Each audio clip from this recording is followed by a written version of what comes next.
नमस्कार दोस्तों, ocean network में आपका स्वागत है। मैं हूं ओमकार चौधरी। संभल की बात करेंगे, संभल के सांसद की बात करेंगे, असदुद्दीन ओवैसी की बात करेंगे और जो चंदौसी में एक और ऐसी विरासत मिली है जो करीब 150 बीघा में है और करीब-करीब 250 साल पुरानी है। उसमें भी करीब 30-32 कुएं हैं जिसको पाट दिया गया है। और ये जो चंदौसी का नया मंदिर का स्थान है, इसमें करीब-करीब 15 बीघे में तो मंदिर ही बना हुआ है, लेकिन अब जीर्ण-शीर्ण अवस्था में है। उसके बहुत सारे पार्ट्स पर भी लोगों ने कब्जे कर रखे हैं। इसकी शिकायत की थी स्थानीय नागरिकों ने और प्रशासन अब पूरी तरीके से चुस्त-दुरुस्त है। उसकी पैमाइश की जा रही है। उसके भी पुनरुद्धार की कोशिशें शुरू कर दी गई हैं। ऐसा लगता है कि संभल और आसपास के पूरे क्षेत्र में ही जो हमारी समृद्धशाली विरासत है, जो अतीत के थपेड़ों में कहीं काल-कलवित सी होकर के रह गई थी, कहीं खोकर रह गई थी, जिसको ढाँप दिया गया था, अब कम से कम योगी आदित्यनाथ के सत्ता में रहने से उनके दिन तो भावड़ गए हैं और अब वो सारी एक-एक करके सामने भी आ रही है और उनकी पुरानी जो गौरवशाली एक प्रतिष्ठा थी, एक सम्मान था, एक स्थान था, उसको बहाल करने की प्रक्रिया भी शुरू हो रही है। इसके मायने भी हम समझेंगे कि क्या हैं। सीधे जुड़ लेते हैं लखनऊ से वरिष्ठ पत्रकार वीरेंद्र नाथ भट्ट के साथ और चर्चा को आगे बढ़ाते हैं। वीरेंद्र जी, बहुत स्वागत है आपका। नमस्कार। नमस्कार। वीरेंद्र जी, सबसे पहले तो इसी पर आते हैं। संभल के सांसद जियाउर रहमान बर्क हाई कोर्ट के चक्कर काट रहे थे और तब से काट रहे थे जब से दंगाइयों को उकसाने का गंभीर आरोप उन पर लगा है। एफआईआर दर्ज हुई है, नामजद एफआईआर है। ये उस एफआईआर को इस बेस पर रद्द कराना चाहते थे कि साहब, जिस दिन दंगा फसाद हुआ है, जिस दिन पत्थरबाजी हुई है, जिस दिन क्लैश हुआ है, मैं तो वहां था ही नहीं। लेकिन पुलिस का, प्रशासन का कहना है कि ये 22 नवंबर को वहां पर थे। इन्होंने नमाजियों को, जो जुमे की नमाज अदा करने के लिए आए थे, उनको भड़काया था, उनको उकसाया था और कुछ दूसरे भी उनके पास सबूत हैं जिनसे ये पता चलता है कि जड़ में ये ही थे।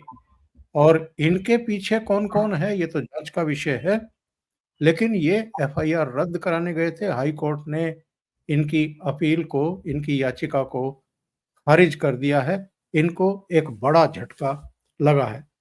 इतनी सी राहत दी है कि अभी पुलिस गिरफ्तारी ना करे, लेकिन उसमें भी शर्तें हैं। तो आप इस घटनाक्रम को कैसे देखते हैं? देखिए, शफीकुर रहमान बर्क के लिए बहुत मुसीबतें बढ़ने वाली हैं। जियाउर और जो रहमान बर्क। जी। सॉरी, जियाउर रहमान बर्क वो तो उनके बाबा का नाम है।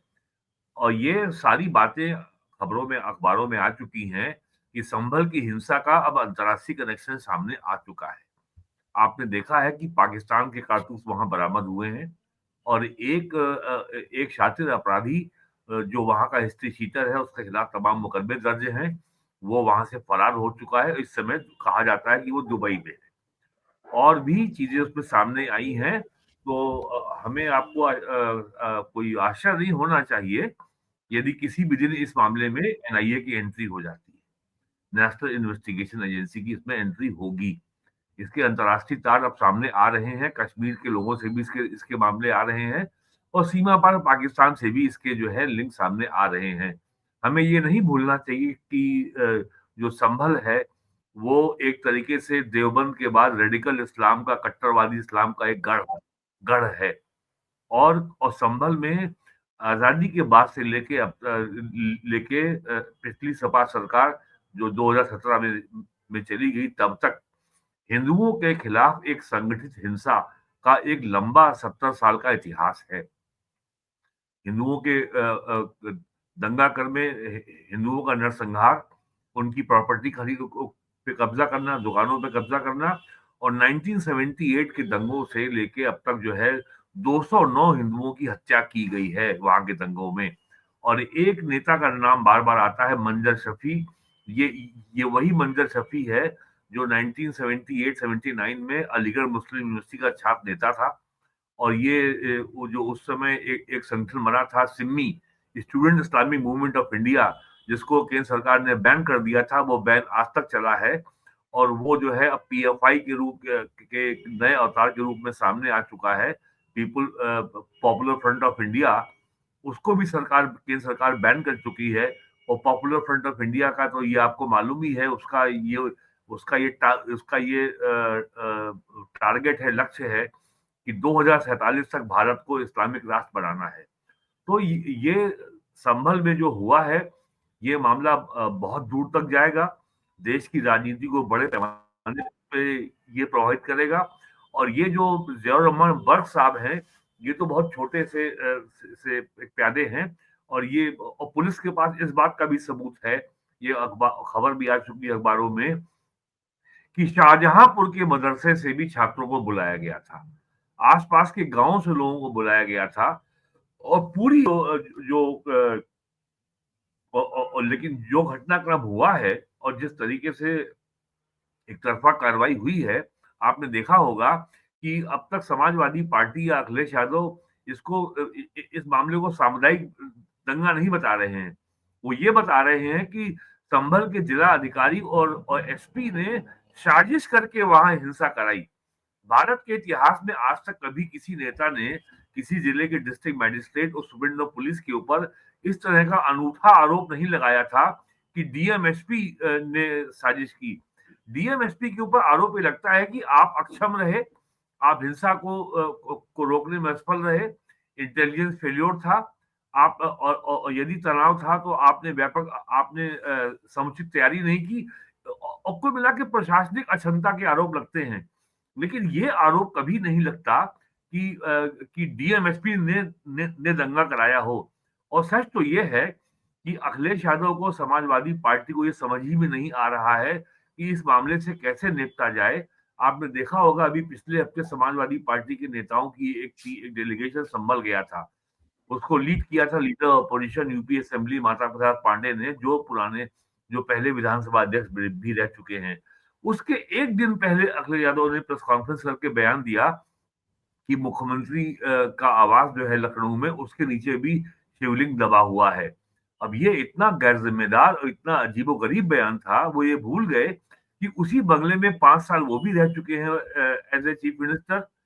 उसी बंगले में 3 बार उनके पिताजी मुख्यमंत्री के तौर पर रह चुके हैं, 1989 से 91 तक, 93 से 95 तक, और 2003 से 2007 मार्च तक। 3 बार वो भी रह चुके हैं।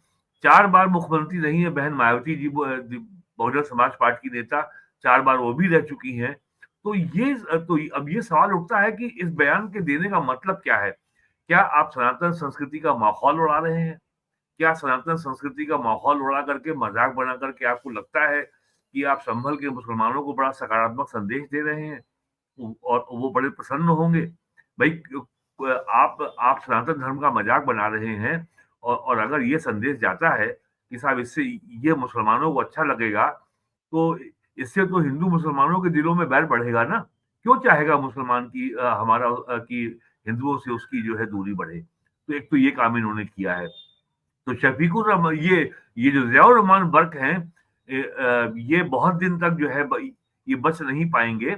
सुप्रीम हाई कोर्ट ने साफ बता दिया कि एफआईआर क्वैश नहीं हो सकती। और जैसे जैसे इन्वेस्टिगेशन आगे बढ़ेगा और इनको पुलिस नोटिस भेजेगी, यदि ये जांच में सहयोग करते हैं तो कार्रवाई नहीं होगी, लेकिन ये जांच में सहयोग नहीं करेंगे तो इनके ऊपर गिरफ्तारी की तलवार लटक रही है। वो मामला खाली गिरफ्तारी का ही नहीं है, इनके ऊपर बिजली चोरी का जो आरोप है उसमें भी गिरफ्तारी हो सकती है। और पावर कॉर्पोरेशन ने पहले उनको 1 करोड़ 92 लाख रुपए का बिल का नोटिस थमाई दिया है। और उसकी भी समय सीमा अगले हफ्ते समाप्त हो रही है, उनको उसका भी जवाब देना है। तो ये मामला बहुत गंभीर है और जिस तेजी से वहाँ पे डिस्ट्रिक्ट एडमिनिस्ट्रेशन ने कार्रवाई की है, इसकी लोगों को उम्मीद नहीं थी कि ये इतनी तेज कार्रवाई होगी। वीरेंद्र जी, और आज ही एक एफआईआर और दर्ज हो गई है कि जिन नेताओं ने दावा किया था कि जो सत्यवत चौकी बन रही है मस्जिद के सामने, वो वक्फ की जमीन है। और ये दावा किया था आपके ओवैसी ने, जो जो हैदराबाद के एमपी हैं, असादुद्दीन ओवैसी। तो कानूनी तौर पे सरकार का पक्ष बहुत मजबूत है। और अब ये हीला हवाली करके और ये झांसा दे करके, दबाव बना करके, धमकी दे करके, ये सांसद ने जब हिंसा हुई थी उसके पहले भी उसके बाद भी एडमिनिस्ट्रेशन के ऊपर दबाव बनाने की कोशिश की थी, जो उनका ये चाल कामयाब नहीं हुई। वीरेंद्र जी, आपको ध्यान होगा इन्हीं असदुद्दीन ओवैसी ने एक बयान दिया था जब वक्फ बिल पेश करने का फैसला सरकार ने किया था। इन्होंने कहा था कि साहब अकेले उत्तर प्रदेश में ही 1,23,000 वक्फ संपत्तियां हैं, जिनमें से 1,13,000 तो ऐसी हैं जिनके कोई कागजात ही नहीं है, कोई कागज दस्तावेज नहीं ही है। हाँ। नहीं है। तो कहीं उसी झोंक में आकर के इन्होंने एक मुसीबत मोल तो नहीं ले ली है? सब देखिए, आप अगर आजादी के पहले से अब तक का इतिहास देखें, तो विशेष करके 1920 में जब फर्स्ट वर्ल्ड वॉर के बाद तुर्की के खलीफा को अंग्रेजों ने हरा दिया और उसकी सत्ता को खत्म कर दिया, तो तुर्की के के बादशाह की बहाली के लिए जो महात्मा गांधी ने आंदोलन शुरू किया था, जिसका नाम खिलाफत आंदोलन था, और जिसको कांग्रेस के लोग को लोग आज बताते हैं कि वो खिलाफत अंग्रेजों की खिलाफत थी। जबकि खलीफा नाम की संस्था को यदि किसी राज्य का प्रमुख अगर खलीफा है, तो उसकी संस्था को खिलाफत कहते हैं, या अंग्रेजी में कैलिफेट कहते हैं। और बाद में कांग्रेस ने उसका नाम बदल दिया कि वो असहयोग आंदोलन था। तो 1920 से लेकर आज तक का इतिहास देखें, इस बीच में बंटवारा भी हुआ 1947 में, तो हमेशा मुसलमानों की नाजायज और अवैध और बेजा मांगों के सामने घुटने टेकने का कांग्रेस का इतिहास रहा है। और कांग्रेस की और ये सिलसिला महात्मा गांधी के समय से शुरू हो गया था। और न आजादी के बाद कांग्रेस के बाद जो पार्टियां उभरी उत्तर प्रदेश में, बिहार में, लोहिया थे, चौधरी चरण सिंह के बाद के समय जो लोक दल था, जनता पार्टी थी, जनता दल था, या समाजवादी पार्टी थी, बहुजन समाज पार्टी थी, कांग्रेस के अलावा बिहार में सारी पार्टियों का ये था कि भाई इनके ऊपर मुसलमानों का वीटो पावर चलता है। तो इनमें एक तो और ये सारे मुसलमानों को इसमें जो है शामिल करने की जरूरत नहीं है। केवल जो मुसलमानों का जो अशराफिया क्लास है, जो अपर कास्ट है, जो शेख सैयद तुर्क पठान, भारत में तुर्कों को मुगल कहा जाता है, तो केवल अशराफिया जो जो क्लास है, इसी ने पाकिस्तान बनवाया। सारा जो भारत में इस्लामिक रेडिकलिज्म है, ये सब इसके पीछे यही लोग हैं। और उसका गढ़ है दारुल उलूम देवबंद। तो इनको एक सेंस ऑफ एंटाइटलमेंट की एक आदत पड़ी हुई है 100 साल से, कि ये तो हमारा अधिकार है, कानून क्या होता है, जो हम चाहेंगे कर लेंगे। और और किसी मुख्यमंत्री की और किसी प्रधानमंत्री की ये इतनी इतनी ताकत नहीं है कि वो हमारी बात को ना माने। याद करिए 1985 में जब शाह बानो के बारे में सुप्रीम कोर्ट का फैसला आया था, केवल ₹250 उसको गुजारा भत्ता देने की बात कही थी, तब तब मुसलमान नेता कहते थे हमने भारत की पार्लियामान को झुका दिया, हमने भारत की पार्लियामेंट को झुका दिया, घुटने पे ले आए। तो ये इनकी आदत रही है।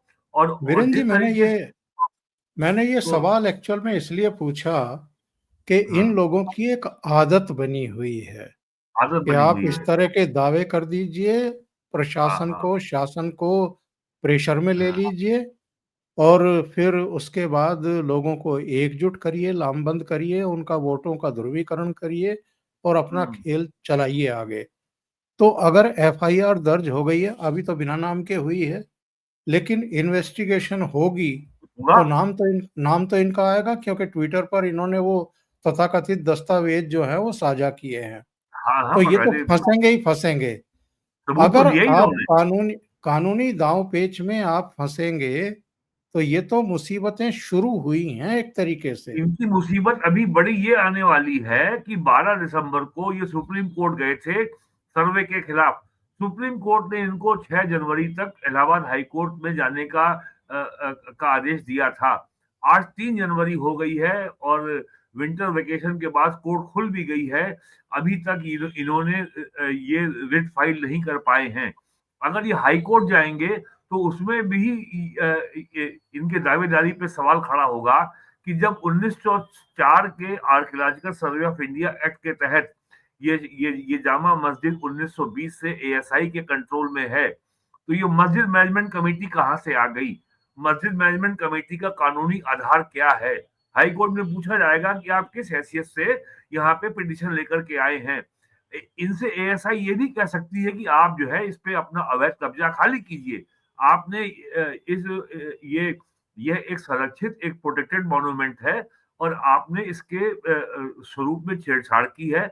आपने इस पे प्लास्टर कराया है, आपने इस पे रेलिंग लगवाई है और जो जो इसके प्राचीन कुएं हैं उनको आपने ढका है, दीवार बनवाई है, पेंट कराया, तमाम आपने ऐसे काम कराए हैं जिससे इस एंशिएंट मॉन्यूमेंट का जो ओरिजिनल कैरेक्टर है वो कॉम्प्रोमाइज हुआ है। तो इनकी मुसीबतें और बढ़ने वाली हैं और सबसे बड़ी मुसीबत ये बढ़ने वाली है अखिलेश यादव की, क्योंकि कांग्रेस के साथ मुस्लिम वोट को लेकर के जो उनका कंपटीशन है, जो उनकी प्रतिद्वंदिता है, उनको खुल करके हिंदू सनातन विरोधी स्टैंड लेना होगा और उसकी शुरुआत वो कर भी चुके हैं।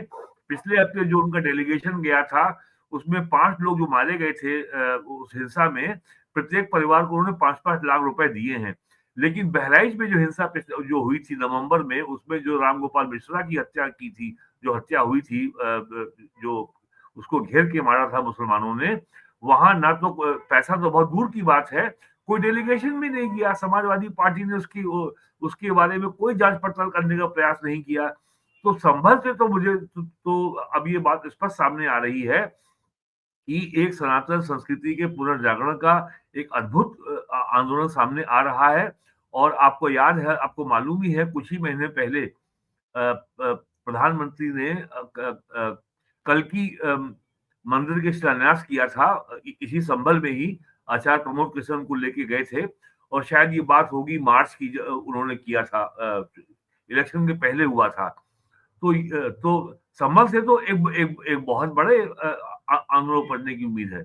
माइक म्यूट था जी हाँ। हम्म, 2-3 घटनाएं वहां और भी हुई हैं। एसपी पर फायर झोंकने वाले को दिल्ली से पकड़ करके बुला जी, लिया गोविंद गया है, वल्लभ मंगवा लिया को गया पकड़ है, गया। गिरफ्तार कर लिया गया है। दूसरे मैं ये जानना चाहता हूं, अखिलेश यादव अगर डीएम एसपी पर दंगा कराने की साजिश रचने का आरोप लगा रहे हैं तो अखिलेश यादव पर पर्चा क्यों नहीं कट रहा है? या देखिए तो ये वो अभी सबूत पेश करें, या तो बिल्कुल वो सही बात सबूत है। पेश करें। मेरा मानना है 1990 में जब विश्व हिंदू परिषद ने अयोध्या में कार सेवा के आंदोलन का आह्वान किया था और उस समय मुलायम सिंह यादव का दावा था कि परिंदा पर नहीं मार सकता है। लाखों लोग वहां पहुंचे थे। 2 बार वहां फायरिंग हुई थी, 30 अक्टूबर को हुई थी और 1 नवंबर को हुई थी। बहुत लोग मारे गए थे उसमें। तो अब मेरा मानना है कि अखिलेश यादव के सामने अयोध्या से बड़ी चुनौती है ये जो आज संभल में हो रहा है। तो और अगर इन्वेस्टिगेशन होगा तो इसमें मैं नहीं कह सकता कि पुलिस क्या करेगी, लेकिन निश्चित तौर पर इनसे पूछताछ तो हो ही सकती है। आखिरकार जिले का जो जो जिला अधिकारी होता है और जो पुलिस अधीक्षक होता है, उनके ऊपर पूरे जिले का प्रशासन चलाने के अलावा लॉ एंड ऑर्डर को जिम्मेदार को बनाए रखने की जिम्मेदारी होती है। तो उनके ऊपर इस तरीके के आरोप लगना अपने आप में किसी एक ऐसे व्यक्ति के द्वारा जो 5 साल मुख्यमंत्री रह चुका हो, ये अपने आप में बहुत चौंकाने वाला है। और ये भी दिखाता है कि चूंकि संभल में जो कुछ भी हुआ है वो किसी आंदोलन के आधार पे नहीं हुआ है, वो कोई हिंदू मुस्लिम वैमनस्य के आधार पे नहीं हुआ है। बाकायदे संविधान सम्मत, न्याय सम्मत जो प्रक्रिया है, कोर्ट में एप्लीकेशन फाइल की गई, कोर्ट ने आदेश दिया कि इसका सर्वे कराओ, कि इसका सर्वे किया जाए कोर्ट ने कोर्ट कमिश्नर अपॉइंट किया अब कोर्ट की सहायता के लिए। सर्वे कमिश्नर ने वहां सर्वे किया और कल पूरी रिपोर्ट सर्वे कमिश्नर कोर्ट में सबमिट कर दी है। और चूंकि सुप्रीम कोर्ट का आदेश है इसलिए वो रिपोर्ट अभी पब्लिक नहीं की गई है। तो ये बहुत बड़ी चुनौती अखिलेश यादव के सामने आने वाली है कि संभल के मामले को कैसे संभाले। और ये मामला केवल क्योंकि इसमें वो ये आरोप नहीं लगा सकते कि भारतीय जनता पार्टी ने या विश्व हिंदू परिषद ने या हिंदुओं के किसी संगठन ने वहां पे हिंसा कराई। कोर्ट के आदेश पर वहां पे उस मंदिर का सर्वे हुआ है और आपने खबरें आज देखी होंगी वहां पे तमाम सबूत मिले हैं। और हालांकि रिपोर्ट अभी पब्लिक नहीं हुई है। तो पॉलिटिकल लेवल पे आने वाले दिनों में अखिलेश यादव को खुल करके एंटी हिंदू स्टैंड लेना होगा। और मुलायम सिंह यादव में ये क्षमता थी कि उन्होंने उसको जो है उस चैलेंज को वो उन्होंने संभाला था 1990 में। अखिलेश यादव के पास ऐसी क्षमता मुझे दिखाई नहीं पड़ती क्योंकि आपको याद होगा 2013 में जब दंगा हुआ था मुजफ्फरनगर में 50,000 से ज्यादा लोग अपने घर छोड़ करके शरणार्थी कैंपों में रहे थे। लेकिन अखिलेश यादव एक बार भी मुजफ्फरनगर नहीं गए जबकि उस समय प्रधानमंत्री और सोनिया गांधी मुजफ्फरनगर के दौरे पे आए थे आपको याद होगा। यूपी का मुख्यमंत्री कभी वहां पे कभी मुजफ्फरनगर के लोगों के हाल जानने नहीं गया। तो ये जो है और ये कह देना कि बीजेपी घृणा फैलाती है नफरत फैलाती है दंगा कराती है हिंदू मुस्लिम कराती है। अब ये पारंपरिक घिसे पीटे नारे अब नहीं चलने वाले हैं। और जो अब तो दंगों का पूरा इतिहास सामने आ गया है। 47 से अब तक 209 हिंदुओं की हत्या हुई है। जी हाँ। कई हजार हिंदू जो है अपना घर अपनी प्रॉपर्टी अपने घर अपनी दुकान अपनी फैक्ट्री औने पौने दामों पे बेच के चले गए। और अब तो लोग दिल्ली से आके देख रहे हैं। बहुत लोग तो 40 साल बाद लौटे हैं संभल देखने कि भाई संभल अब इस लायक हो गया है कि हम अपने जिस गली में हमारा घर था वहां हम जा सकते हैं हमें और कोई खतरा हमको नहीं है। कितने मंदिर मिले हैं कितने कूप मिले हैं और कितने और प्राचीन देव स्थान मिले हैं।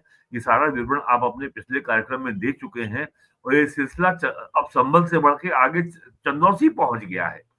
और अभी न जाने कितना काम वहां बाकी है। एएसआई का काम तो मेरे ख्याल से अभी बहुत लंबा सामान बाकी है। और अब जो है ये जो न्यायिक लड़ाई है ये हाई कोर्ट और सुप्रीम कोर्ट ना हो करके अब ये सीधे सीधे एएसआई और मुस्लिम पक्ष के बीच में हो जाएगी क्योंकि एएसआई को इस मस्जिद के ऊपर कब्जा वापस लेना होगा। और इसके लिए एएसआई को किसी को न्यायालय से परमिशन लेने की जरूरत नहीं है क्योंकि जो जो मस्जिद कमेटी है उसका कोई कानूनी आधार ही नहीं है। ये वो रिपोर्ट है जिसका मैं चर्चा कर रहा था जो 250 साल पुराना मंदिर मिला है और कुंड के नीचे 32 कुएं दबे हुए हैं। और ये संभल के चंदौसी में इस धार्मिक स्थल को लेकर के अब ये मांग उठ रही है। ये एक्चुअल में गणेशपुर गांव में है और इसकी जानकारी प्रशासन को मिली थी गांव के ही लोगों के द्वारा कि ये पूरी तरीके से उपेक्षित है अब जीर्ण शीर्ण अवस्था में पहुंच गया है। इस पर कुछ लोगों के कब्जे हो गए हैं। केवल 15 बीघा में मंदिर और दूसरी धर्म स्थल हैं और टोटल ये 125 बीघा जमीन है। बहुत बड़ी बड़ा क्षेत्रफल इसको माना जाता है। मंदिर भी है। जी हाँ, एक बांके बिहारी मंदिर है यहाँ 250 साल पुराना क्षतिग्रस्त हालत में है। भव्य कुंड है उसमें 32 कुएं दबे हुए हैं और ये मांग की गई है कि साहब इसका पुनर्जीवन कराया जाए। ये वहाँ के चित्र मिले हैं आज तक की वेबसाइट पर पड़े हैं एएसआई पोर्टल करेगी आप पर। देखिएगा ये काम भी एएसआई ही करेगी। जी हाँ जी हाँ। तो ये एक बहुत बड़ा काम शुरू हो गया है वीरेन जी और योगी आदित्यनाथ हैं इसलिए ये हो भी रहा है। वरना ना तो ये बावड़ी खुदती ना इनकी प्रतिष्ठा बहाल होती ना ये पुराने जीर्ण शीर्ण धर्म स्थल जिन पर कब्जे कर लिए गए जो उपेक्षित पड़े हैं क्योंकि हिंदू आबादी वहां से अपनी जान बचाने के लिए निकल चुकी थी। अब फिर से कम इनका पुनरुद्धार हो पाएगा? अभी तो बहुत सारे अवैध कब्जे बावड़ी के ऊपर है, उस पे मकान बने हुए हैं, अभी तो उनको हटाया जाना बाकी है। यहाँ मैं आपको एक बात याद दिलाना चाहूंगा, पिछले वर्ष 22 जनवरी को अयोध्या में भगवान राम के मंदिर के प्राण प्रतिष्ठा समारोह में मोदी जी ने कहा था, विकास और विरासत, यानी जो देश का विकास भी होगा और जो हमारी प्राचीन विरासत है, हम उसको भी सजोएंगे, संवारेंगे, उसको रिक्लेम करेंगे। मैं देख रहा हूँ आज जो है प्राइम मिनिस्टर की ये जो ये भाषण था, उसकी एक लाइन अपने आप में सही साबित होती दिख रही है। और इसमें एक बात बहुत स्पष्ट है, हमें किसी का कुछ छीनना नहीं है, किसी को हानि नहीं पहुंचानी है, किसी का हम किसी का अमंगल नहीं चाहते। केवल जो हमारा प्राचीन है, जो हमारी प्राचीन सांस्कृतिक धरोहर है, जो हमारी विरासत है, हम उसको वापस चाहते हैं। वही काम संभल में हो रहा है, वही काम अयोध्या में हुआ था, वही काम काशी में चल रहा है मुकदमा, वही चीज चल रही है मथुरा में। आगरा में जामा मस्जिद जो है, उसके जो जो उसकी सीढ़ियां हैं, वो वास्तव में कृष्ण जन्मभूमि मंदिर की मूर्तियां हैं। तो जो उनका पिछला हिस्सा फ्लैट होता है, जिसको बोलते हैं पार्श्व भाग, वो फ्लैट है, उसको लेकर भी मुकदमा है। ऐसा ही मुकदमा अजमेर को लेकर के है, भोजशाला को लेकर के मध्य प्रदेश में है, या अजमेर में 2.5 दिन का झोपड़ा है, जो जो संस्कृत विश्वविद्यालय को तोड़ करके वहां पे 2.5 दिन में वहां मस्जिद बनाई गई थी। इस तरह के 40,000 से ज्यादा जो है मस्जिदें हैं, जो मंदिरों को तोड़ के बनी हैं। तो ये केवल जो है और ये बहुत साफ साफ कहा गया है, जब तक भारत के वर्तमान मुसलमान नेतृत्व जो जो तुर्की हमलावर भेड़िए थे, जब तक अपनों को उनसे जोड़ेगा, जब तक वो तुर्कों की विरासत को अपनी विरासत बताएंगे, तब तक विवाद बना रहेगा। तो ये जो है ये और मुख्यमंत्री योगी आदित्यनाथ भी इस बात को बहुत बार स्पष्ट कर चुके हैं, विधानसभा में कह चुके हैं, विधानसभा के बाहर कह चुके हैं, पब्लिक मीटिंग्स में कह चुके हैं कि भाई किसी का हमें कुछ छीनना नहीं है। हमारा जो हमारी विरासत है, वो केवल हम वापस ले रहे हैं। तो अभी तो देखिए नवंबर में सर्वे हुआ, अभी 2 महीने नहीं हुए हैं कि संभल में और चंदौसी में कितना विशाल खजाना सामने आ गया है। जरा कल्पना करिए, आने वाले 2 महीने में, 3 महीने में जब और खुदाई होगी, तब कितना कुछ निकलेगा। और अभी चंदौसी में तो बावड़ी का इलाका कम से कम वो 250-300 बीघे में था। अभी तो जो खुदाई हुई है, वो केवल मात्र 300 स्क्वायर फीट में हुई है। तो अभी कितना काम होना बाकी है। तो ये और जो कुछ भी हो रहा है, वो किसी हिंदूवादी संगठन के कहने पर, उसके दबाव में नहीं हो रहा है। जो कुछ भी हो रहा है, वो कोर्ट के मैंडेट में हो रहा है।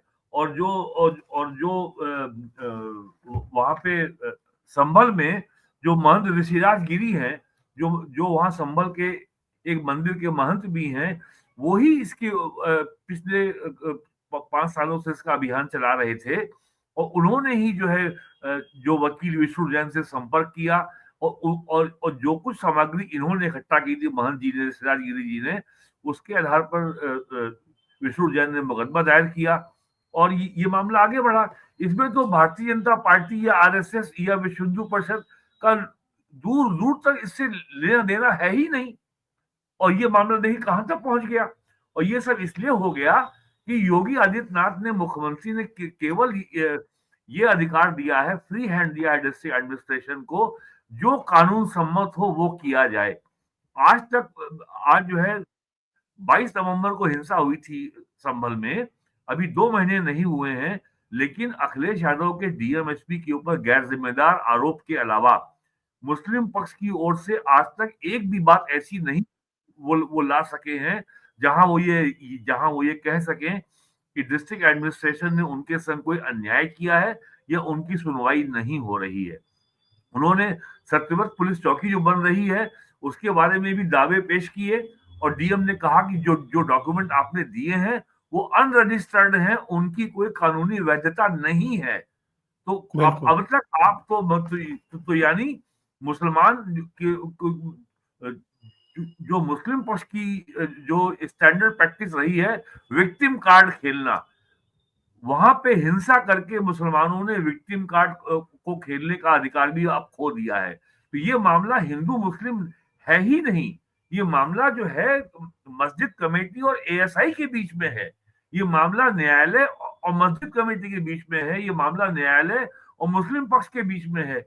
यहाँ तो मामला हिंदू मुस्लिम है ही नहीं, जबकि समाजवादी पार्टी द्वारा इस मामले को लगातार सामुदायिक रंग देने का प्रयास किया जा रहा है। मामला कहाँ से हिंदू मुस्लिम, मुझे बताइए।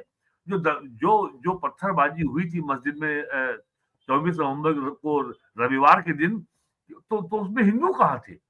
बिल्कुल। वो तो हमला पुलिस के ऊपर किया गया था, पुलिस की गाड़ियां फूकी गई थी, जो और प्राइवेट गाड़ियां खड़ी थी उनको फूका गया था। ये तो जियाउर रहमान बर्क जियाउर रहमान बर्क की मुश्किलें बढ़ गई हैं, असदुद्दीन ओवैसी की मुश्किलें बढ़ गई इकबाल हैं। महमूद का बेटा भी उसमें जो वहां का विधायक है, उसका के खिलाफ भी एफआईआर है ना, इकबाल महमूद के बेटे इकबाल के खिलाफ। इकबाल के बेटे के खिलाफ, हाँ, उसमें हाँ, भी। तो तो ये समाजवादी ये पार्टी लोग सब अब इसके लपेटे में आएंगे।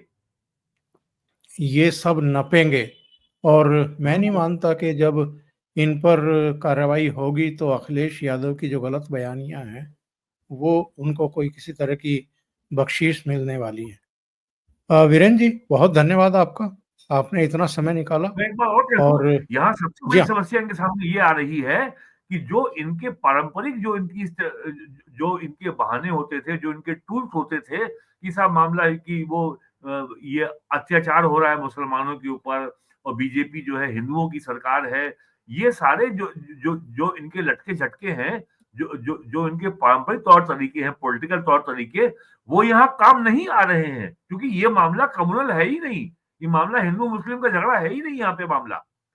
तो ये जो है ये सबसे बड़ा संकट है समाजवादी पार्टी के लिए। अयोध्या के मामले में तो चलिए, विश्व हिंदू परिषद का आंदोलन था, सामुदायिक तनाव था, टकराव था। यहाँ क्या टकराव है, ये यहाँ क्या तनाव है? यहाँ तो कोई तनाव भी नहीं है हिंदू मुस्लिम का। और वहां पे हिंदू की आबादी जो कभी 50% थी, वो आज हट के 20% पे आ गई है। तो ये तो इतिहास पूरा सामने आएगा ना अब। बिल्कुल, बिल्कुल। Thank you so much Virendra ji, thank you बहुत सो धन्यवाद मच। सर। नमस्कार।